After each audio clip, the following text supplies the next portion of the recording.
Yeah, with Parlanch here on NDTV Profit, I'm pleased to welcome Hemant Contractor, Chairman of the Pension Fund and Regulatory Authority, the PFRDA, which administers the National Pension Scheme. Mr. Contractor, always a pleasure to have you here on NDTV Profit. Most recently, you've been addressing the concerns of some of the central government autonomous bodies and, the issues they have with the NPS. What have your interactions really revealed in terms of why all of the central government autonomous bodies haven't joined the National Pension Scheme? Well, we have a lot of central autonomous bodies who have already joined, but there are still a few, couple of hundred, in fact, which have yet to join. So we wanted to understand the reasons why there's been some delay on their part in joining NPS. Because, the government notification was very clear that all those central autonomous bodies, the new employees joining central autonomous bodies from 1/1/2004 had to mandatorily become members of NPS. So we were wondering why this was not happening in the case of some of the CAVs. So today, we had a lot of discussions around that. There are some genuine issues, and there are some, some information needs which were which had to be clarified, things like that. So we've sorted out a lot of the issues, and hopefully in the days and months ahead, we'll be able to get all the remaining CABs also on board. Fair enough. Well, it certainly helps, because what's been making the news in recent weeks is the fact that the NPS today is offering double-digit returns. It's delivering double-digit returns. What do the numbers look like? I wanted to hear it directly from you. Yes, we have been able to generate good returns, and around 10% or so since the inception of the schemes, and that's been good, and it's a little above what the market earns. So yeah, the performance has been good in terms of the returns that the schemes have been able to generate. So you made the comparison, which is why I'm going to capitalize on it. The returns that the NPS is offering versus what the market offers, or something, what is safe and considered an easy option for retail investors, which is mutual funds. Now, I know this is an unfair question, but, when comparisons are made between the NPS and the mutual fund returns, what do you have to say? Well, these two are two different schemes, Mutual funds are basically investment products, and they are there for short term. Most of them are short term in nature. Some are medium, and now one or two long-term mutual funds have also come up. But they are basically, intrinsically, they are short-term investment products. Whereas pension is different. Pension is a long-term, it's a saving scheme. That's the basic difference between a pension and a mutual fund.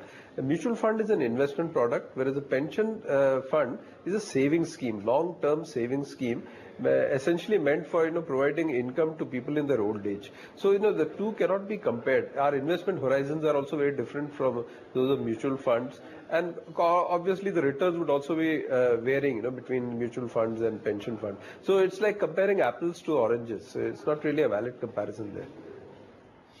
But it's almost inevitable that that comparison is made, particularly when people are looking at returns. We've talked about this in the past as well in our interactions, sir, but this is always a work in progress. What are the most recent initiatives that you've taken so that it's easier for people to get on board the National Pension Scheme? Yes. In fact, we have made it much easier for people to join NPS. And one of the major initiatives that we took last year was this e-NPS that we rolled out. It's an online platform on which a new subscriber can join NPS if he has an Aadhaar card or if he has a PAN card and a bank account. So if he has an Aadhaar card, then the process of joining is very, very quick. In fact, in 10 minutes, a person can join NPS. And similarly, if he has an Aadhaar card, the process of onboarding is very fast. So this has generated very good response. And this year we are finding that as many people are joining through the online mode as they are joining through the conventional method of coming through a bank branch. So this is picked up quite well, and we are very encouraged by the results. And we are quite hopeful that going forward, the online channel will be used even more extensively than it is currently being used. Sir, correct me if I've got it wrong, but I believe now individual advisors will also be allowed, to register people for the NPS, and that's another sort of, making it easier for people to get on board?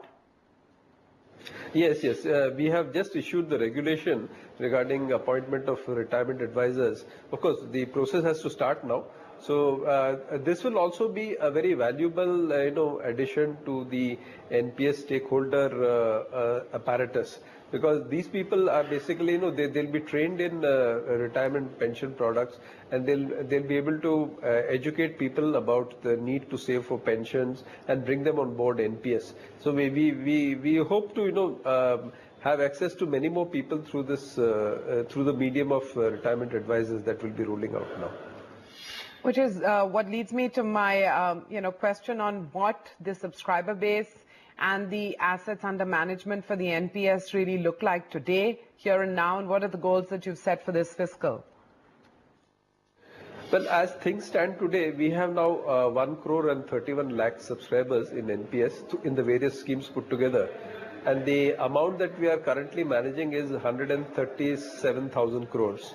So, and it's been going up by about 40-45% on an annual basis, and we would expect the same kind of growth this year as well. So about 40-45% increase in the both the subscriber base as well as the amount under management. I'm going to leave it at that, Mr. Contractor. Always value your time here on NDTV Profit. Thank you for joining us. My pleasure. Thank you.